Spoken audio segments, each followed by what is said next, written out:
Yung mga taong nagsasabing, mahalin mo ko kasi ganito ako, mahalin mo. Ang toxic mo. Huwag ganun.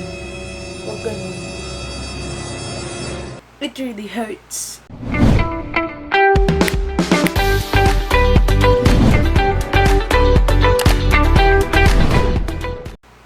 It really hurts. Ang magmahal ng ganito. Charot. Welcome back mga hopla. Yes, sobrang lang.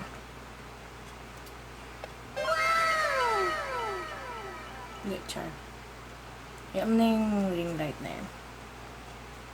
So, welcome back mga hopias. So, ayun nga, mga hopla. Ang tagal ko na rin huling nag-vlog, syempre. And, ito, diretsay na natin. Ang content natin today is, ako yung magmumukbang habang nagsasagot sa mga tanong ng mga hopias, ng mga taong bayan. Charot. Yung mga, last time kasi nag-post ako sa Facebook and sa Instagram ko ng question like, any questions for me, gano'n. So, ayun, meron namang, may mga nagtanong naman.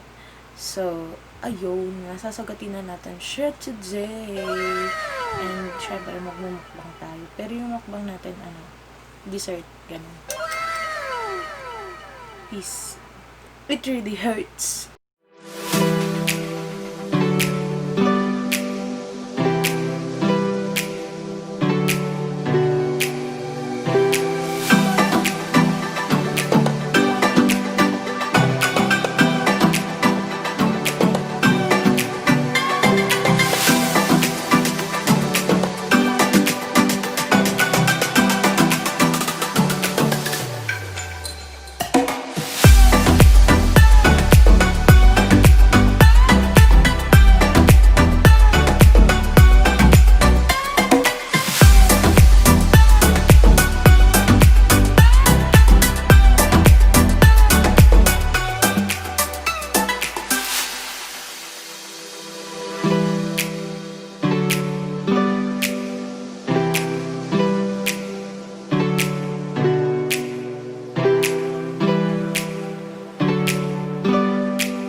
Cheren.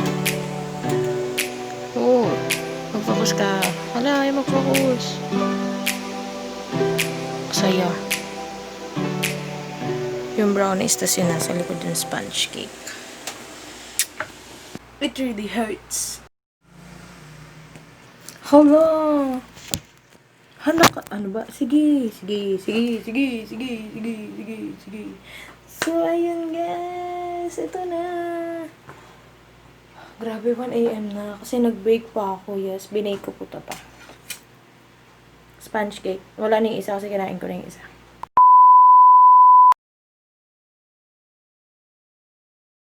Hala! So, syempre, di pa ako nagdadabog. So, syempre, tubig. Tubig lang. Tubig na malamig. Pagod ako, girl. Teka nga, magta-tripod ako. It really hurts. So, ina nga. Coming back. So, ayun nga, kasi nag-camera fail. So, ulit tayo. It really hurts. Game. So, simulan na natin to kasi alauna na ng madaling araw dito.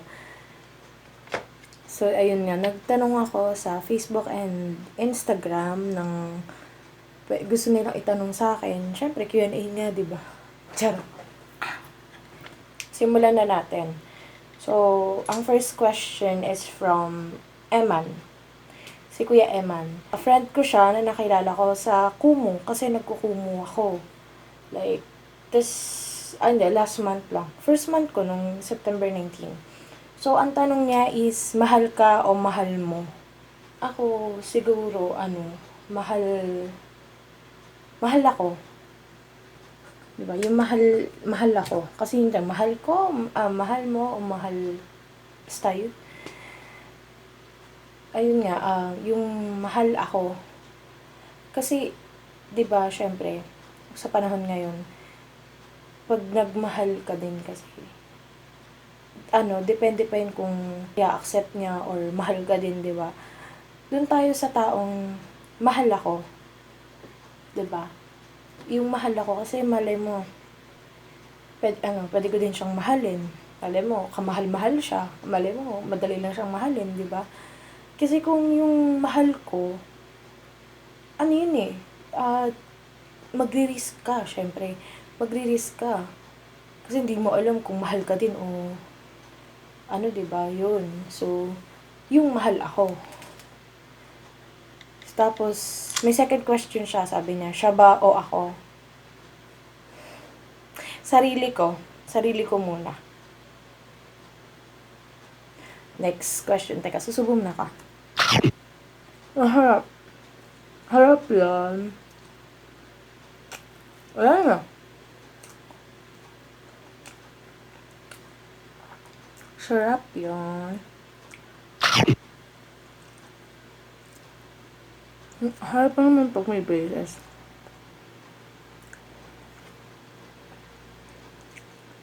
Protect the image. Charot. Kala mo naman kaprotect-protecta. It really hurts. Ang mahal ng ganito. So, next question. Teka.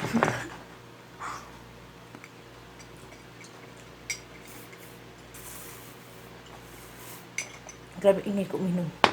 Next question. From Fatima. Si Fatima is friend ko din na nakilala ko sa Kumu. So, ito yung tanong niya. Ano daw ba yung masasabi ko sa mga taong sinasabi na, ito yung pinakatanong nga, bakit mo friend zone kung okay naman sa'yo yung tao? So, sa akin, sabi ko medyo nagulan pa nga ako sa tanong niya eh. Pero sa akin, ayun nga, bakit mo nga friend zone kung okay naman sa'yo yung tao? So, kasi yun eh, nasa tao yun, depende yun sa tao. Siguro, okay sa kanya, pero, parang 50-50. Or minsan ayaw mag-take ng risk, yung mahal ka na nga, tapos ikaw na lang yung hinihintay. Tapos ikaw parang nag-hesitate ka pa. Kasi may taong ayaw masaktan. May taong takot masaktan. May taong, hindi naman may taong ayaw masaktan. Pero may taong takot, takot masaktan. May taong takot magmahal. Madami kasi yun eh. So, depende siya sa tao. Kung, kung bakit friendzone pa pero okay naman. Malay mo, strict yung parents. Malay mo, may problema sa sarili. Madaming rason yun eh. Hindi natin masasabi yung specific. Pero, ayun nga, depende yun sa tao kung ano yung rason niya. So, ayun, next question. Hindi. Kain muna tayo, tapos next question ulit. Ano ito?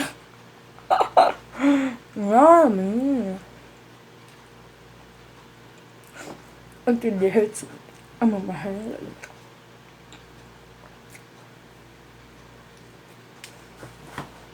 Ang sakit yung ang tingaw ko.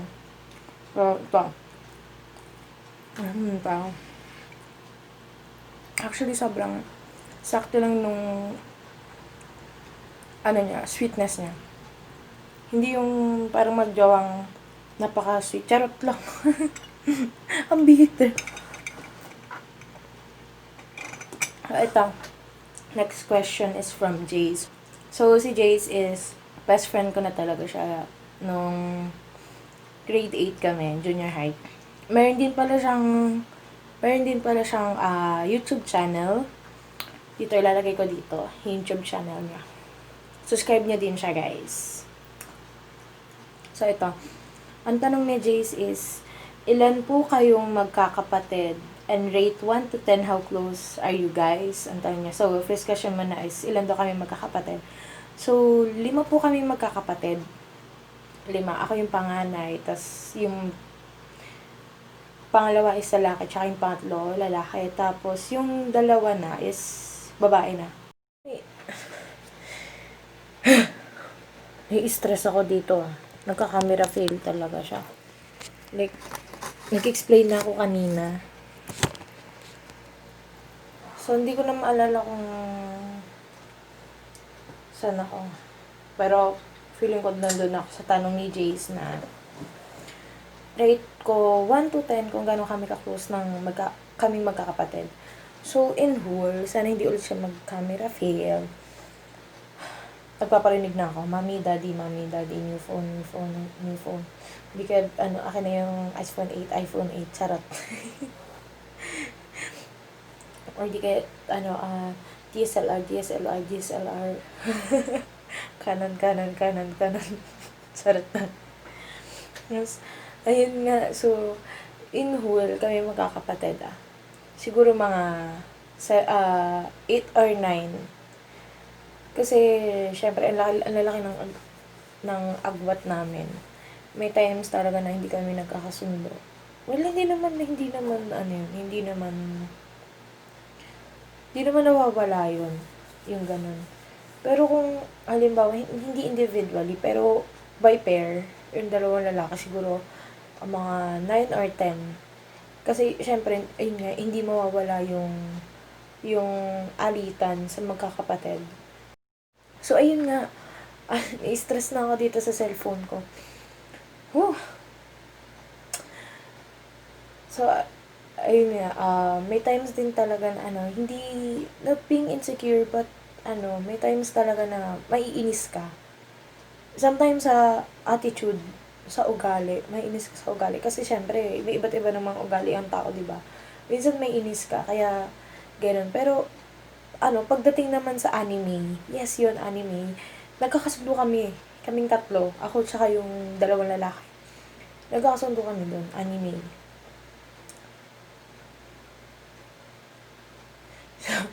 Tapos doon naman sa 2 bata, siguro mga 7 or 8. Kasi minsan, syempre parang tumatay na din akong nanay nila pag wala si mami. Kasi syempre, panganay ako, diba? Ako yung parang second mother nila. Or let's say third. Kasi nandito pa yung lola ko. So, ayun. Next question is from Jersey. Friend ko siya. Ayun, friend ko siya. So, meron din siyang YouTube channel. You can, you can check out his videos. And syempre, subscribe nyo na rin. Same with Jace. And so, ito yung first tanong niya. Bakit ang ganda ko? Bakit daw ang ganda ko? Diba? Ewan ko.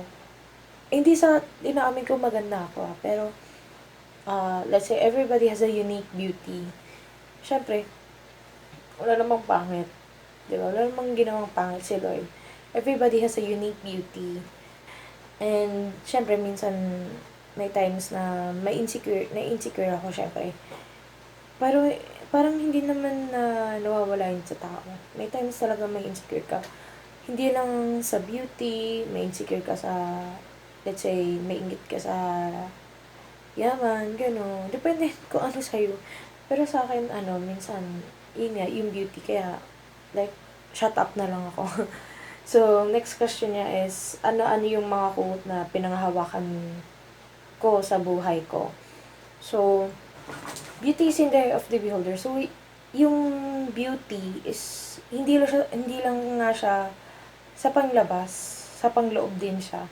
Actually, mas maganda yung kagandahang loob kaysa kagandahang labas.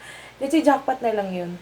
Kasi, di ba may taong ang ganda-ganda sa labas, pero yung loob-looban is may tinatagong,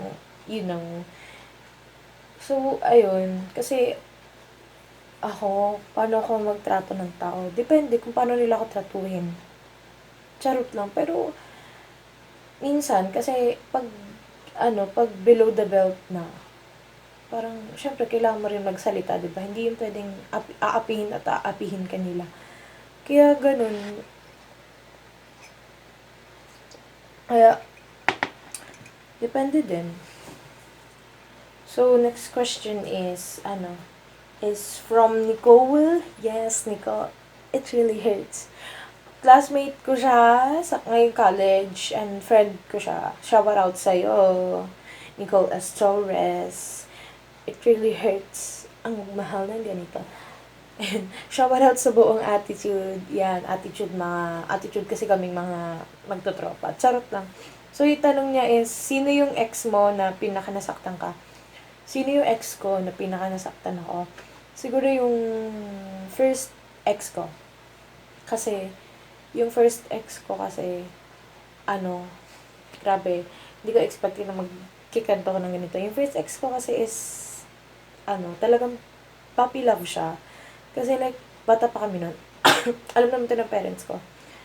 Bata pa lang lumandi na. Ba, hindi man bata. High school, grade 8. Grade 8 ko siya naging jowa. So, 13 pa ako nun. 13, 14. Oo, ganun. Sa kanya ako na saktan kasi syempre, immature pa kami nung panahon na yun. Kaya, yung mga hindi pa namin alam kung paano talaga magpatakbo ng isang relationship. So, lack of communication kami, as in lack of communication. Nakikita kami pero sometimes, ganun, buusap, ganun. Pero pagdating na ng kasi uso na yung uso na yung Messenger, Facebook, ganun. So, pag mag-usap kami through chat, sobrang madalang lang. Kaya may times na, as in, parang nainis ako na, like, asan yung oras mo sa akin, ganun. Gamer kasi siya. So, bali, lalabas siya para maglaro ng LOL. Tapos, ako si tamang hintay lang. Tamang hintay lang sa pag-uwi niya para makapag-usap kami. Kasi wala pa siyang phone nun. Tapos, ayun nga, parang lack of communication talaga kami. So, sobrang lang. Hindi naman kami ganun nagtagal. Kasi parang, natoxican na ako, ganun. Natoxican na ako sa relationship namin. Kaya, nag-break kami. So, next question is from Diminachi. Miles, sana tama yung pagbigkas ko ng username mo. So, sabi niya, how do you define beauty in a person? So, how do I define beauty in a person? So, ayun yung pagkakasabi ko, yung beauty is sa loob. Kasi kung sa labas ka lang titingin, what if pagdating dun sa loob niya, or let's say, yung ugali niya is basura. Sorry for the term, but what if basura, di ba? What if hindi maganda? What if ma-attitude? Kasi, ang ganda kasi, ang mukha kasi, ang physical appearance kasi is nababago mo. Pero yung loob mo, yung kung ano ka, kung sino ka, nasa sayo yun kung babaguhin mo. Parang natatakot ako sa reflection ko dito. Takot sa sarili. Depende sa'yo yun kung kaya mong baguhin. Kasi may mga taong ilang beses mong sabihan na magbago ka na. Wala. Sasabihin lang nila, ganito ako, mahalin mo ako ng ganito ko. Yung ugali ganito, hindi maganda. Or, kaso-kaso ka. Sorry for the term ha. Sorry sa mga na-offend. Pero, wala talaga akong intention na ma-offend kayo kung sino man kayo dyan. Pero, ngayon nga, nagpapakatotoo lang tayo, di ba? Real talk lang, ganun. Di ba? Kasi may taong ganun na mahalin mo ko kasi ganito ako, kasi ganyan ako. Girl, ang toxic mo. Or let's say, boy, ang toxic mo. Di ba? Ang toxic ng ganung mindset na mahalin mo ko kasi ganito ako, mahalin mo ko kasi ganyan ako. Diyos ko, siguro nga may magmamahal sa'yo, pero may time siguro na parang yung limitations is ano na talaga, yung parang sobra-sobra na. Kasi dapat, ano eh, kasi kung yung pagbabago kasi, hindi lang yun para sa mga tao na, or yung may ipapakita mo sa tao na ganito na ako, ganyan na ako. Para rin kasi sa sarili mo yun. 'Di ba? Hindi lang yun para sa ibang tao, para sa sarili mo din yun. Kasi what if may ma-encounter ka na ganun din same ng ugali mo? Paano mo i-handle, di ba? Kaya ganun. So, yung mga taong nagsasabing, mahalin mo ko kasi ganito ako, mahalin mo. Ang toxic nyo. Wag ganun. Wag ganun. Dapat kung alam nyo ganyan yung ugali nyo, magbago na kayo. Diyos ko. Diyos ko, yun. So, grabe na, nauhaw ako dun. Next question is from Rosie. Rosie, shout out sa'yo, Roswell. Joel Han. Friend ko din siya, lalaki siya actually. Ewan ko dyan bakit Rosie. Rose ka girl. Charot. Ang tanong niya is bakit? Diba bakit? Ang galing. Ang galing. Pero sige, sasagutin ko yan bakit mo. Bakit? Kasi gusto ko lang. Attitude din. No? Ganun kami, attitude kaming mga magtatropa. Charot lang. Hindi. Hindi naman. Depende. Ayun naman. Nag-iingay na naman sila. Nagtak kasing nadaan. Ayun. Bakit kasi gusto ko lang. So, next question. Hindi siya question. From Denise Dayanan. Si Denise Dayanan is friend ko and classmate ko nung senior high school. Sabi niya, paturo mag-bake. I miss you, Cleng, sabi niya. Pwede ko naman turuan. Pag natapos na itong, tong pandemic na to, tong issue na to, yung COVID na to. And syempre, I miss you too, Denise. Si Denden. Miss ko na yan. Namiss ko yung tawa mo, girl. Yun. Namiss ko yung tawa mo. So, next natin is si Denise the Happy Llama. Tama ba? Denise the Happy Llama. Basta si Denise. Ito naman, yung isa kasi Denise with the Z. Ito Denise with the S. Classmate ko siya nung BSA ako. Ngayon college lang. Nung nag-BSA ako, classmate ko siya. So, ang tanong niya, how's everyday life? Miss you. So, I miss you too, girl. Nakakamiss naman yung mga kaklase ko dati. So, ayun nga, sabi niya, how's everyday life? So, my everyday life is doing great naman. Doing great. Pero, ayun, okay din. Okay naman yung everyday life. Minsan stressful, lalo na ngayon, kasi may online class na. Which is sobrang hirap ng online class. Tas next is from my anak. Yes, may anak. Shani Simafranca. Si Shani Simafranca is one of the attitude. Yes, pang attitude. And ko din siya, anak-anakan ko din. So, ang tanong niya, medyo kasi, diba, medyo nagulan ako sa tanong niya na, ano payo mo sa mga taking mahiyain? Pero feeling ko taong mahiyain. Kasi, autocorrection yun. Naka-autocorrect si Shani. So, ano bang payo ko sa mga taong mahiyain? Well, ako din naman kasi mahiyain ako. Mahiyain ako depende sa sitwasyon. Depende sa mga kasama ko. So, ang payo ko lang is parang unti-unti yung i-expose yung sarili nyo. Like, katulad ko, sa friends, sa una kasi talaga may hiya ka. So, unti-unti yan.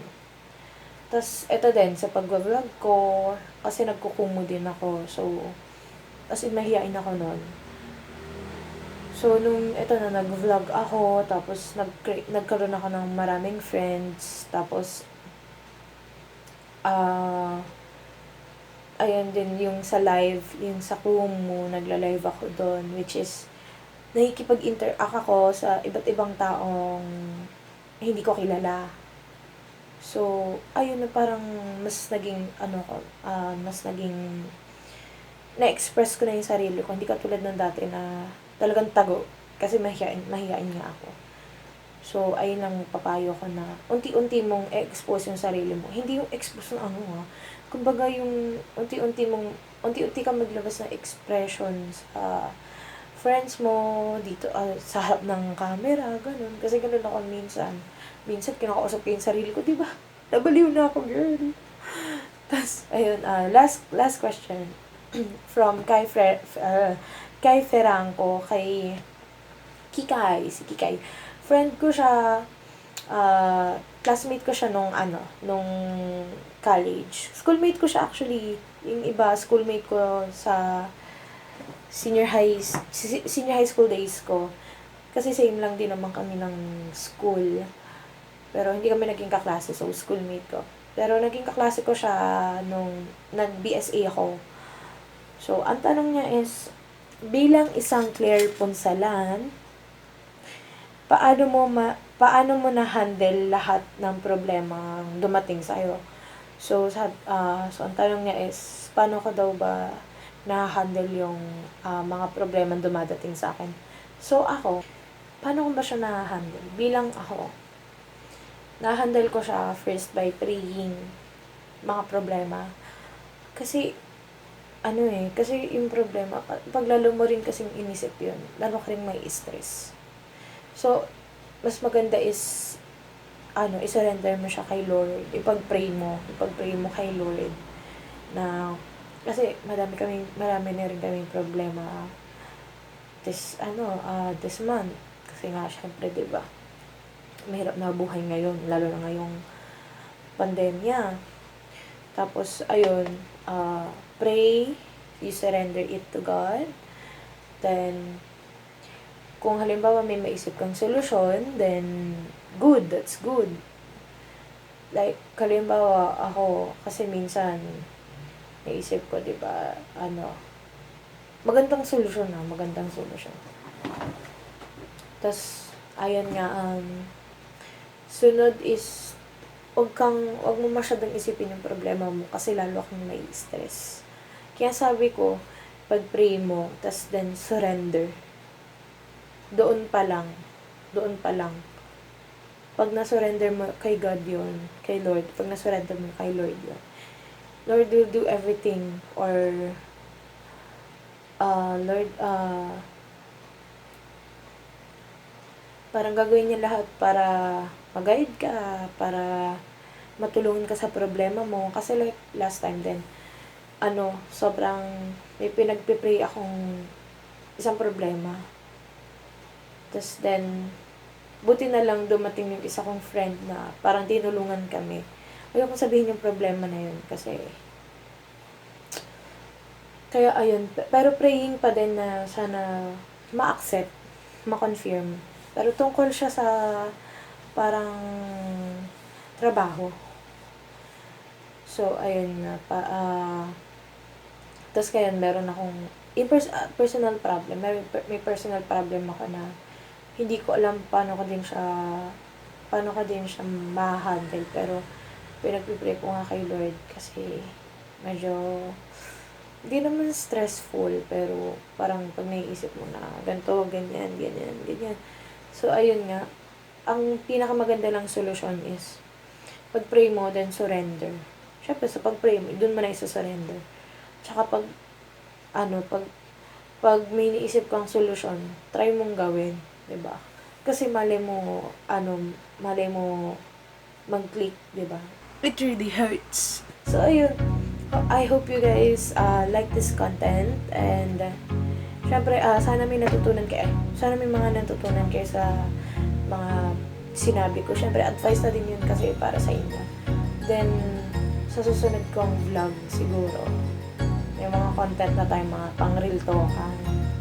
Then, abangan nyo din kasi magko-cover din ako ng kanta. Kasi nakakuha na ako ng mic condenser ko. Ay, condenser mic. It really hurts. So, ayun. I hope you've learned something from my vlog for today. I hope you like my vlog for today, my content. If nagustuhan nyo tong vlog ko for today, hope yes. Of course, don't forget to click the thumbs up. Then, syempre, huwag mo kalimutang i-subscribe yung channel ko. And i-subscribe na din yung mga YouTube channel ng mga friends ko. So, ilalagay ko na lang siya sa description. Then, syempre, ilalagay ko din siya. Si Shani din pala, si Shani. I forgot to mention. Si Shani din is, meron siyang YouTube channel, which is, ilalagay ko na lang din dito. Then, syempre, click the notification bell. Ting, ting, ting! So, yun lang guys. I hope you liked it. I miss you, Hopyas. Natapos ko dito content na to. Peace out, Hopyas. It really hurts.